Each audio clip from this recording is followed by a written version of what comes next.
এক প্রফেসর কিছুদিন ধরেই লক্ষ্য করছিল ক্লাসে একটা ছাত্র সব সময় উদাস হয়ে থাকে।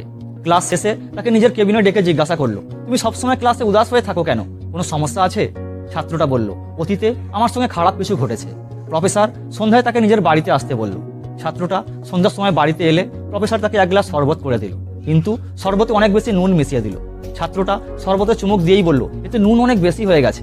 প্রফেসর বলল, ওই শরবতটা হলো তোমার লাইফ, আর নুনটা হলো তোমার খারাপ স্মৃতি। শরবত থেকে নুন তো আর বের করা যাবে না, সেরকম লাইফ থেকে খারাপ স্মৃতিগুলো বের করা যাবে না, কিন্তু শরবতে আরো বেশি চিনি মিশিয়ে ওর স্বাদ বদলানো যেতে পারে। সেরকম ওই খারাপ স্মৃতিগুলো ভুলতে গেলে লাইফে আরো বেশি মিষ্টতা বাড়াতে হবে। ছাত্রটা খুব ভালোভাবেই বুঝে গেল প্রফেসর কি বলতে চাইছে।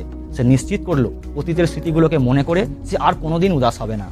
লাইফে আমরাও অতীতের খারাপ স্মৃতির জন্য কষ্ট পেতে থাকি, আর এই জন্য বর্তমানে ঠিকমতো ফোকাস করতে পারি না, আর ভবিষ্যৎ নষ্ট করে ফেলি।